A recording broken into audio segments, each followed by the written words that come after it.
Nasa linya naman po ngayon si Mr. Vincent Lizada ng MMDA. Magandang hapon po. Yes, magandang hapon po, Sir Rafi, at sa mga nanonood po ng Balitang Hali. Opo, go ahead po. Ang kahabaan po ng EDSA po natin, ang southbound po niyan, wala pa naman pong problema sa daloy ng trapiko. Maliban po dito sa may pagsapit niyo po dyan sa may Zamora Street, hanggang dyan po yan sa may EDSA Top Rotonda. Wala pong makadaan dyan, bungsod po yan ng pagbaha, dyan po sa may EDSA Top Rotonda, hanggang dito po yan sa may Park Avenue. Kaya po ang mula nga po dyan sa may Zamora Street, hindi po makausad ang daloy ng mga sasakyan. Yung northbound naman po niyan, mula po dyan sa may Rojas Boulevard, hanggang dito po yan sa may FB Harrison ay hindi rin po makausad dahil hindi po sila makatawid ng Park Avenue hanggang dito po yan sa may EDSA Top Rotonda. Maliban po dyan, maluwag na po yan hanggang makarating na po kayo ng area ng monumento. Ang C5 naman po natin, yung southbound po niyan, mula po dyan sa may CP Garcia hanggang dito po sa may Bagong Ilog Flyover, wala pa naman pong problema. Magkakaroon lang po ng build-up dyan po sa may Kalayaan Avenue hanggang dito po yan sa may market area. Bungsod din po yan ng pagbaha dun sa area. Samantalang yung northbound po niyan, mabagal po mula Centennial Village hanggang dito po yan sa may Global City. Makalampas dyan, dire-diretso na po yan hanggang makarating kayo ng Balara. Ang Commonwealth naman po natin, wala pa naman pong problema.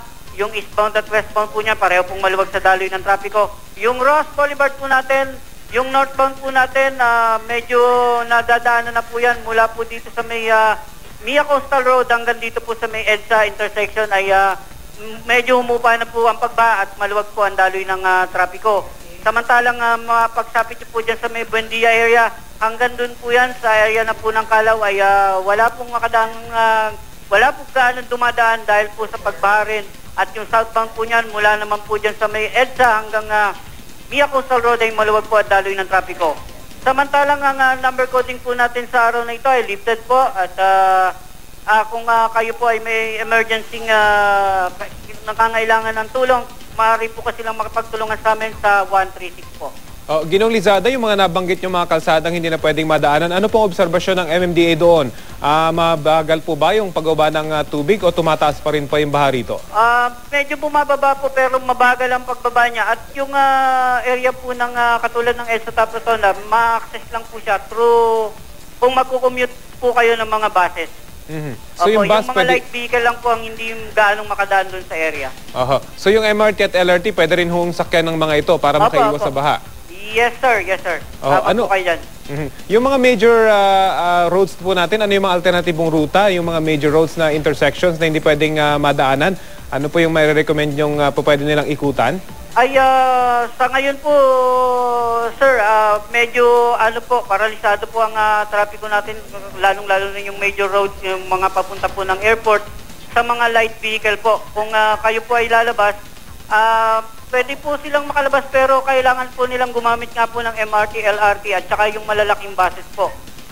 Yung Espanya po natin sa mga oras po na ito, hindi rin po madaanan pa kahit malaking uri ng sasakyan. At ito pong Lagos Nilad, dun po sa area po ng Maynila, dyan po sa may top, sa may City Hall po. Nabanggit niyo po yung airport road, paano po makakapunta yung mga pasahero doon sa airport? Pinakapayo ko po, kung pagdating niyo po dyan sa may area po ng bago po dumating ng Magallanes, pwede na po sila sumakay doon ng buses, papunta po doon sa may Rojas Boulevard. Pagdating po ng Rojas Boulevard, may mga bumabiyahe pa naman po mga taxi dyan, tsaka mga jeep. Nakakadaan na po sila papunta po ng airport. Sa ngayon ho ba, may libreng sakay ang MMDA para sa mga stranded na motorista? Yes sir, nag-dispatch po kaninang umaga po yung amphibious truck po namin dyan po sa area po ng Pasay.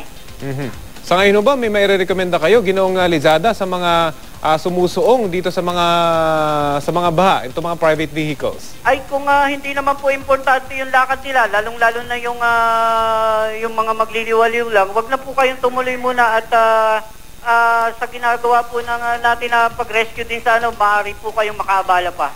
Okay, sige po. Maraming salamat po, Ginoong Vincent Lizada ng MMDA Metro Base.